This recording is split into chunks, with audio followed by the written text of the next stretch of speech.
The Agile framework is dealing with risks organically and naturally, and helps to increase positive events and reduce the negative events by constantly reviewing the product performance and functionality.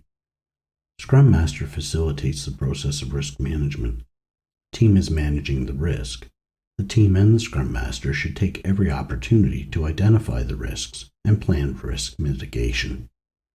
The most typical risks on any project are schedule risk, which usually comes in the form of a bad duration estimate, poor product specification, or disagreement about the product functionality; scope creep, constantly adding requirements to the original set without updating the budget and schedule; and a loss of a team member, people who are leaving the company or the project. Agile framework in itself does not necessarily reduce the risks, but it helps with managing it. Scope creep, for example, is managed by freezing the budget and the duration and prioritizing the backlog based on the business values. Sprint planning helps mitigate the incorrect estimation of the duration or velocity. And because there are multiple sprints in a release, there are multiple opportunities to adjust the estimate. Finally, the daily interaction is about done, going to do, and impediments, and it is a perfect opportunity to bring up risks. Poor product specification and disagreement about the product functionality is managed by the product owner. The product owner should decide what the product should do and look like. Risk management is a rather large elephant to tackle, and we won't be showing you all the ways to deal with it. But if you would like more help with managing risks, you can learn more at our Project Management Bootcamp.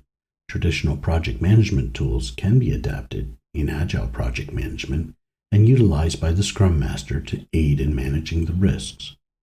One of the basic tools is to create a risk register and document potential risks and potential responses to the risk. An example would be a risk that an employee might leave, and our risk response is cross-train the team so that the team could potentially plug in the hole and help a new member to pick up the speed fast. Agile recommends common sense should dictate how to manage risk and how to plan for it. You should decide if you need a formal risk management plan, but Agile framework doesn't require you to have one. You can manage risk informally without documenting the risks or creating a good risk plan or blended approach. Document what's necessary. Traditional project management promotes a qualitative and quantitative analysis of risks. Qualitative analysis is an assigning probabilities and impacts to each of the risks. Quantitative analysis is investing more deeply in the analysis of a particular risk to get real numbers for cost and managing the risk and the cost of the impact. It is important to mention that risk could be positive and more often known as opportunities. However, in project management, we call them positive risks. The Agile framework often relies on qualitative risk analysis. Remember our example. Risk, employee leaves. Risk response, cross-train the team so that the team could potentially plug the hole and help a new member to pick up the speed fast. All you need to do is add risk qualification, high, medium, or low.